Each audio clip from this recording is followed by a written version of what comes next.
मेरा भारत महान।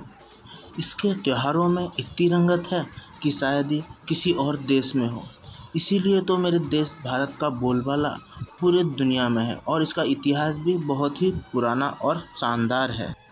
और अगर आप सोच रहे हैं कि मैं कौन हूँ, तो मेरा नाम है संग्राम कुमार साहू, जो आज आपको भारत के उड़ीसा राज्य के एक त्यौहार से रूबरू कराएगा। तो चलिए।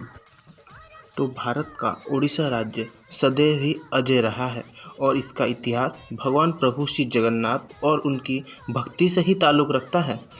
मैं आपका परिचय भगवान जगन्नाथ से किसी और वीडियो में कराऊंगा, लेकिन अभी चलते हैं भारत के उड़ीसा राज्य के रजो पर्व के बारे में थोड़ा और जानते हैं। रजो पर्व को बनाने के प्रमुख 3 कारण हैं। पहला, कि ये संदेश देता है कि ग्रीष्म ऋतु अब अपने चरम पे है और वर्षा ऋतु का आगमन होने ही वाला है। दूसरा, कि इन 3 दिनों के अंतराल में कोई भी कृषि कार्य को नहीं किया जाता, बल्कि भूमि पूजन की जाती है, यानी धरती माँ की आरती की जाती है और साथ ही नाना प्रकार की प्रार्थनाएं, भजन और संगीत गा के माता का सम्मान किया जाता है। तीसरा और सबसे अहम यह है कि पूरे दुनिया में यह अकेला एक ऐसा त्यौहार है जिसमें स्त्रियों के मासिक धर्म यानी मेंस्ट्रुअल साइकिल को अपमानजनक नहीं माना जाता, बल्कि इसका सम्मान किया जाता है। और तो और ओडिया लोगों में यह एक कथा भी प्रचलित है कि रज के इन 3 दिनों में भूमि माँ यानी धरती माँ अपने मासिक धर्म का पालन करती है और इसके चलते इसे लड़कियों का त्यौहार भी माना जाता है। अपितु इसमें यह भी एक संदेश दिया जा रहा है कि हमें औरतों और स्त्रियों का सम्मान करना चाहिए।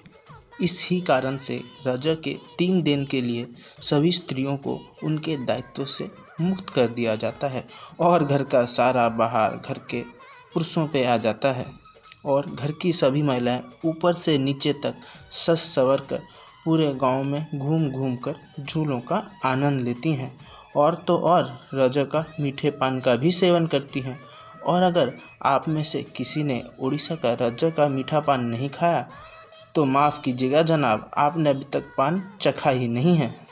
और फिर सभी ओडियाओं के घर पे कई सारे नाना प्रकार के पकवान भी बनते हैं, जिसमें से प्रमुख है पोड़ो पिठा, जिसका जायका कुछ अलग ही है, जिसमें उबले हुए सूजी और चावल में कई सारे प्रकार के ड्राई फ्रूट्स और गुड़ मिला के उसे आग की भट्टी में सेका जाता है। मैं उम्मीद करता हूँ आपको रज के बारे में ये जानकारी काफ़ी अच्छी लगी होगी और अब आप सभी से मैं अलविदा लेता हूँ और मिलता हूँ आपको रज के ब्लॉग में।